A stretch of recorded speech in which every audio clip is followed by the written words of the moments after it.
अध्यात्म चैनल में आप सबका स्वागत है। आज हम जानेंगे नाग पंचमी की पौराणिक कथा। यदि यह वीडियो आपको पसंद आए तो वीडियो को लाइक कीजिएगा, ज्यादा से ज्यादा शेयर कीजिए और इस चैनल को सब्सक्राइब करें। प्राचीन काल में एक शेठ जी के 7 पुत्र थे। सातों के विवाह हो चुके थे। सबसे छोटे पुत्र की पत्नी श्रेष्ठ चरित्र की विदुषी और सुशील थी, परंतु उसके भाई नहीं थे। एक दिन बड़ी बहू ने घर लेपने को पीली मिट्टी लाने के लिए सभी बहुओं को साथ चलने को कहा, तो सभी थलिया और खुरपी लेकर मिट्टी खोदने लगी। तभी वहां एक सर्प निकला, जिसे बड़ी बहू खुरपी से मारने लगी। यह देखकर छोटी बहू ने उसे रोकते हुए कहा, मत मारो इसे, यह बेचारा निरपराध है। यह सुनकर बड़ी बहू ने उसे नहीं मारा। तब सर्प एक ओर जा बैठा। तब छोटी बहू ने उससे कहा, हम अभी लौटकर आएंगे, तुम यहाँ से जाना मत। यह कहकर वह सबके साथ मिट्टी लेकर घर चली गई और वहां कामकाज में फंसकर सर्प से जो वादा किया था उसे भूल गई। उसे दूसरे दिन वह बात याद आई तो सबको साथ लेकर वहां पहुंची और सर्प को उस स्थान पर बैठा देखकर बोली, सर्प भैया नमस्कार। सर्प ने कहा, तो भैया कह चुकी है इसलिए तुझे छोड़ देता हूँ, नहीं तो झूठी बात कहने के कारण तुझे अभी डस लेता। वह बोली, भैया मुझसे भूल हो गई, उसकी क्षमा मांगती हूँ। तब सर्प बोला, अच्छा तो आज से मेरी बहन हुई और मैं तेरा भाई हुआ, तुझे जो मांगना हो मांग ले। वह बोली, भैया मेरा कोई नहीं है, अच्छा हुआ जो तू मेरा भाई बन गया। कुछ दिन व्यतीत होने पर वह सर्प मनुष्य का रूप रखकर उसके घर आया और बोला कि मेरी बहन को भेज दो। सबने कहा कि इसका तो कोई भाई ही नहीं था। तो वह बोला, मैं दूर के रिश्ते में इसका भाई हूँ, बचपन में ही बाहर चला गया था। उसको विश्वास दिलाने पर घर के लोगों ने छोटी बहू को उसके साथ भेज दिया। उसने मार्ग में बताया कि मैं वही सर्प हूँ, इसलिए तो डरना नहीं और जहाँ चलने में कठिनाई हो वहाँ मेरी पूंछ पकड़ लेना। उसके कहने के अनुसार ही किया और इस प्रकार वह उसके घर पहुंच गई। वहां के धन ऐश्वर्य को देखकर वह चकित हो गई।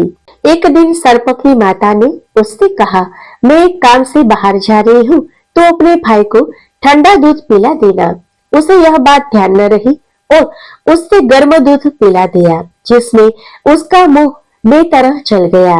यह देखकर सर्प की माता बहुत ही क्रोधित हुई, परंतु सर्प के समझाने पर शांत हो गई। तब सर्प ने कहा कि बहन को अब उसके घर भेज देना चाहिए। तब सर्प और उसके पिता ने उसे बहुत सा सोना चांदी जवाहरात वस्त्र भूषण आदि देकर उसके घर पहुंचा दिया। इतना ढेर सारा धन देखकर बड़ी बहू ने ईर्ष्या से कहा, भाई तो बड़ा धनवान है, तुझे तो उससे और भी धन लाना चाहिए। सर्प ने यह वचन सुना तो सब वस्तुएं सोने की लाकर दे दी। यह देखकर बड़ी बहू ने कहा, इन्हें झाड़ने की झाड़ू भी सोने की होनी चाहिए। तब सर्प ने झाड़ू भी सोने की लाकर रख दी। सर्प ने छोटी बहू को हीरा मणियों का एक अद्भुत हार दिया था। उसकी प्रशंसा उस देश की रानी ने भी सुनी और वह राजा से बोली कि सेठ जी की छोटी बहू का हार यहाँ आना चाहिए।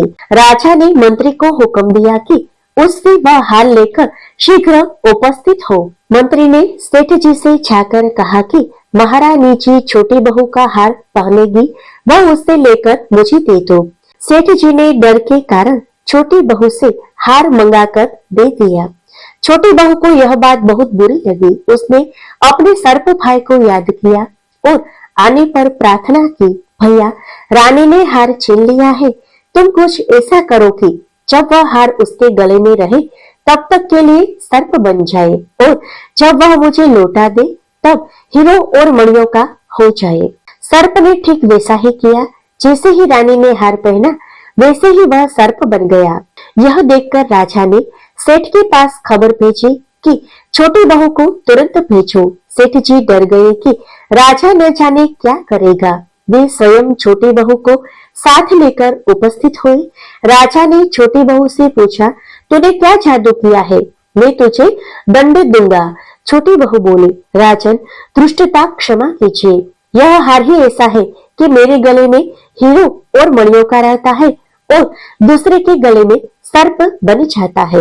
यह सुनकर राजा ने वह सर्प बना हार उसे देकर कहा, अभी पहनकर दिखाओ। छोटी बहू ने जैसे ही उसे पहना वैसे ही हीरो मणियों का हो गया।